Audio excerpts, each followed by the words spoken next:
With all the recession talk everywhere right now, everyone's asking the same questions. Is it actually coming in 2026? Instead of guessing, let me show you three indicators Wall Street has been watching for the last 50 years, and more importantly, what they are saying right now about our economy. Hi, I'm Sibai, and on this channel, we cut through the noise and look into actual data.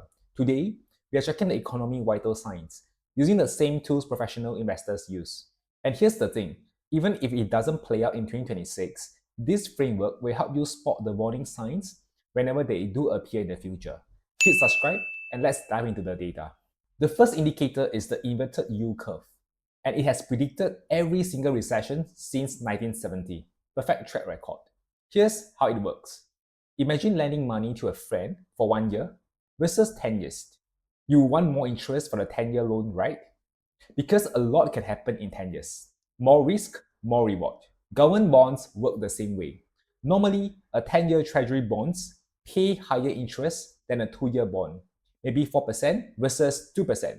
That's the normal healthy order. So in this scenario, when we deduct 10-year yield against 2-year yield, it should give you a positive number. But sometimes it flips. The 2-year starts paying more than the 10-year. This is called an inversion. And when it happens, Wall Street pays very close attention. This is where you see the chart inverting. Why? Because it means big investors think the economy is headed for trouble. They expect the Federal Reserve to cut interest rates soon to fight a recession. So they're locking in those higher long-term rates now before they drop. Historically, within 6 to 18 months after an inversion, a recession follows. It happened before in 1990, 2001, 2008, and 2020. Where are we today? We saw a yield curve inversions in 2022 and 2023. The curve was inverted for an extended period. That had many economists predicting a recession in 23 or 24. But here's what's interesting. As of early 2025, the curve has mostly normalized. The 10-year is now back above the 2-year.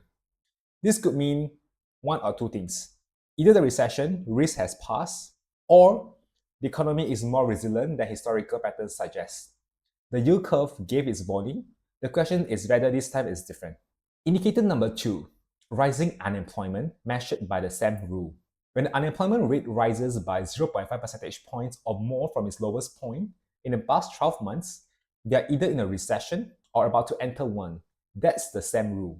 For example, if unemployment bottoms at 3.5% and then climbs to 4% or higher within several months, history says trouble is here or coming soon.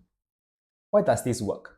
Because company hates firing people. It's expensive and disruptive to the morale of the company. And when they do start firing people in significant numbers, it means they are genuinely worried about the future. So, what's the current unemployment telling us right now? The Sahm Rule actually triggered in mid-2024. Unemployment rose from its lows of 3.5 to about 4%, crossing that 0.5 percentage point threshold. Historically, this would signal we are already in or entering a recession. But here's where it's getting interesting as well.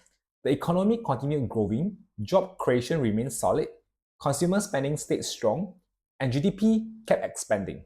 This led Claudia Sahm herself, the economist who created the rule, to say this might be a false signal due to unique post-pandemic labor market dynamics. We had millions of people re-entering the workforce, which pushed up the unemployment rate for technical reasons, not because of mass layoff. So, the Sahm Rule flash rate, but the underlying economy told a different story. The third indicator is the leading economy index, or the LEI.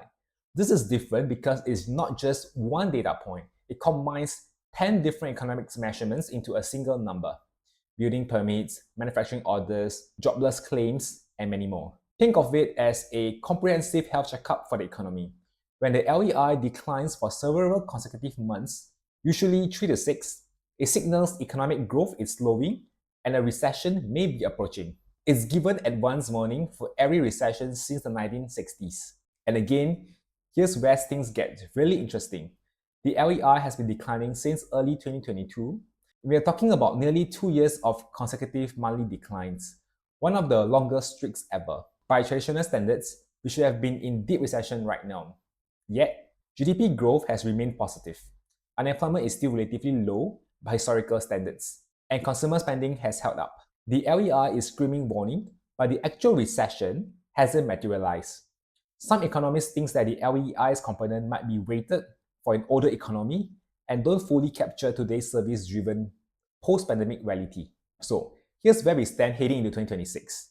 The yield curve inverted and has since normalized. The Sahm Rule triggered in 2024 but appears to be a false signal due to unique labor market factors. And the LEI has been declining for nearly 2 years, yet we haven't seen the recession it typically predicts. What does this all mean? Honestly, it's a mixed picture. Either we're experiencing an unprecedented soft landing where the Fed managed to cool inflations without triggering a recession, which would be historically rare, or the recession is just delayed and still coming. What I can tell you is this. Traditional warning signs have flashed, whether they lead to recession in 2026 or not. The fact that you now understand these indicators means you'll be better prepared than 90% of people out there. Remember, these indicators give us advance warning, sometimes 6 to 18 months in advance.